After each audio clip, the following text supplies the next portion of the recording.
Hey guys, Nick here, and today we will be seeing the introduction to Father Gabriel and if he has any information regarding Sophia, who most of the group is kinda getting a little bit unhopeful in the regards of finding her, to say the least. But anyways, this is part 14 to What If Sophia Joined Negan. After the whole deal with Terminus, and the cannibals being dealt with and none are left surviving, and the unfortunate casualties who we had in the last episode, Rick and company encounter Father Gabriel, who is about to die at the hands of a few walkers. Now, after rescuing him, Rick and company ask him about the same questions, although a little bit nicer, and then bring up Sophia. Father Gabriel says that he hasn't seen or heard of anyone, let alone a little girl, for quite some time. And it also brings him back to the whole locking out his congregation thing. Of course, he doesn't admit this right away. Not yet. But still does make him think about it. But anyways, we get to the whole church thing. And honestly, outside of the hospital thing not happening and all that, and Daryl and Carol not going out, honestly, I don't see much changing here into the introduction of the church or anything like that. But we do get to a noticeable change once the whole food bank things happen. Now, who goes to the food bank is going to be the first change, and the group consists of course, Gabriel, Rick, Carol, Carl, Merle, Mika, Beth, Axel, and Daryl. Reason it's these people is because of the continued search of Sophia. Even though the lead is a dead end, Rick and company, well, pretty much still most of the company, with some of them dying on hope, still want to look for Sophia. Now, once they get to the food bank, unfortunately, because of Father Gabriel's cowardice, Axel gets bit. And after this happens, Merle being there kills the walker that bit Axel, because this time it's actually seen that Axel gets bit, because I feel that it would just be... With Axel, I feel it would actually be noticeable that he does get bit. So Merle kills the walker that bites him, and besides Axel unfortunately having to die, everything's good.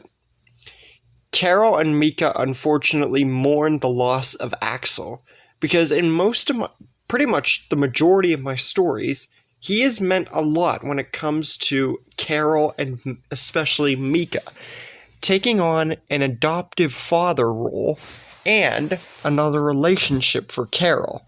And especially with him wanting to help look for Sophia, it's even more sad here when he goes. But anyways, like I said earlier, the hospital arc, it's just in the majority of my stories, there's just not really a way that I can make this happen. It's just not really... Sure, maybe Sophia ending up there or something would be cool and everything. It could have made that a story, but honestly would have been short, much shorter, and just not really worth telling. But anyways, then we get to the whole Washington, D.C. bit, and since Tara's actually around here, outside of maybe a few extra characters going along, the original group would remain the same. I don't see anything changing. So this would remain exactly the same. And with no one going to Noah's town or anything like that, the whole church thing's dealt with. So we then cut to the whole Season 5 group. And there's no Michonne, no Noah, so the whole group remains the same. With Gabriel, Daryl, Tara, Carol, Eugene, Rick, Glenn, Maggie, Sasha, Rosita, Abraham, and Carl. And of course, baby Judith. And survivors, that's who we really got to focus on. Survivors, which I've always done at this point in the story. Survivors, we have Lori, Andrea, T-Dog, Tyrese, Beth, Lily, David, Shane, Herschel, Bob, Merle, Milton, Big Tiny, Martinez, Mika, and Megan.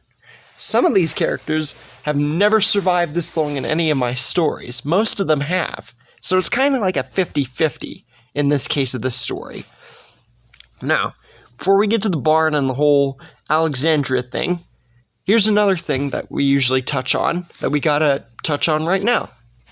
Relationships. Who's with who? Because I think it's an important dynamic we gotta discuss.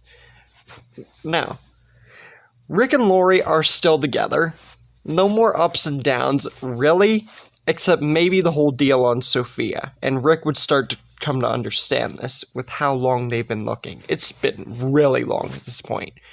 Daryl and Beth are together because, of course, they'd be. Glenn and Maggie still have their relationship, so nothing changes there. Shane and Andrea, ever since Woodbury and the whole governor deal, they've reconciled and actually gotten back together. And even more agreement that even Andrew's agreeing at this point, looking for Sophia almost might be pointless at this point. Abraham and Rosita obviously are together. Bob and Sasha are together. And yeah, even with them, Sasha would even start to agree with Shane and Andrea. It would be most of the group at this point agreeing. Looking for Sophia at this point, it's just pointless. And then, here's another interesting relationship. Martinez and Lily. Because the governor's not around here. So, to put these together wouldn't be too out of the ordinary. And I feel that it would actually be something that would happen if the governor weren't around.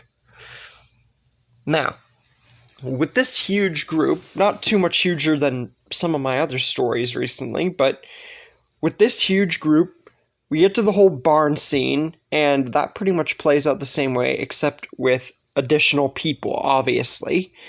And then we get into the introduction of Aaron and him talking about Alexandria. Now, since the group, especially Rick, has had different character development, I see the encounter with Aaron, like some of my other stories, going way smoother. But the group is still on edge after several communities being lies. So that doesn't change there. They're still nice about it, but it's a 50-50 deal again. And then Rick asks about Sophia, just by the sheer chance. He's still clinging. He just wants to believe that she's out there. Aaron says that they have plenty of children where he's from, but no one by the name of Sophia. But he has heard rumors about a girl that this one group saved, and now she's the right hand. But that's all he knows. It's just stories. Because I feel that something about Sophia would come up with her being with Negan.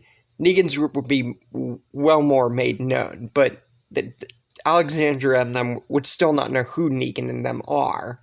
It's just they would have heard stories. Vague ones.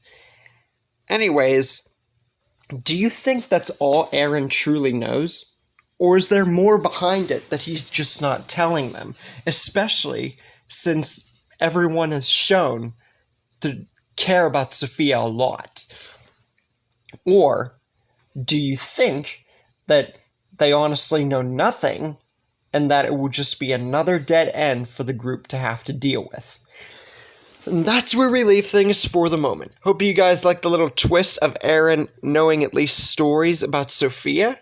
Definitely something that I think will bring more leeway to them finding Sophia even sooner, or meeting with Negan sooner. I'd say finding Sophia sooner. They would have found her ages ago, Walker in the barn. But anyways, I hope you guys enjoyed nonetheless, and stay tuned for the next episode.